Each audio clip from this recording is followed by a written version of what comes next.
తెలంగాణ రాజకీయాల్లో బీజేపీ మరోసారి దూకుడు పెంచుతోంది. గత 3 రోజులుగా పార్టీ జాతీయ నాయకత్వం రాష్ట్రంపై ప్రత్యేక దృష్టి సారించింది. హైదరాబాద్ నుంచి వరంగల్ వరకు వరుస సమావేశాలు, కార్యకర్తలతో ముఖాముఖి, నాయకులకు దిశానిర్దేశం.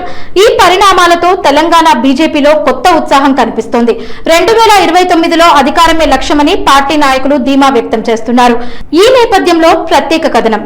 తెలంగాణలో పార్టీని బలోపేతం చేయడంపై బీజేపీ అధిష్టానం దృష్టి పెట్టింది. నితిన్ నబీన్ రాష్ట్ర పర్యటనలో హైదరాబాద్, వరంగల్ సహా పలు ప్రాంతాల్లో పార్టీ నేతలు, కార్యకర్తలతో సమావేశమయ్యారు. బూత్ స్థాయి నుంచి రాష్ట్ర స్థాయి వరకు పార్టీ నిర్మాణంపై సూచనలు చేసినట్లు బీజేపీ వర్గాలు చెబుతున్నాయి. ఇటీవల స్థానిక ఎన్నికలు, సంస్థాగత బలోపేతం, సభ్యత్వ నమోదు, యువతను ఆకర్షించే కార్యక్రమాలపై ప్రత్యేక దృష్టి పెట్టాలని నాయకత్వం స్పష్టం చేసినట్లు తెలుస్తోంది. కేంద్ర ప్రభుత్వ పథకాలను ప్రజల్లోకి తీసుకెళ్లాలని కూడా పార్టీ శ్రేణులకు సూచించినట్లు సమాచారం.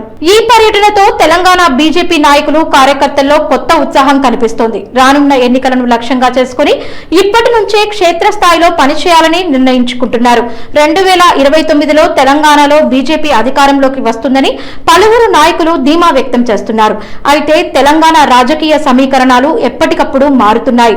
అధికార పార్టీ, ప్రధాన ప్రతిపక్షాల వ్యూహాలకు ఎదురుగా బీజేపీ తన రాజకీయ విస్తరణను ఎంతవరకు విజయవంతంగా కొనసాగిస్తుందనేది ఆసక్తికరంగా మారింది. రాబోయే నెలల్లో పార్టీ చేపట్టే కార్యక్రమాలు తెలంగాణ రాజకీయాలపై ఎంత ప్రభావం చూపుతాయో చూడాల్సి ఉంది.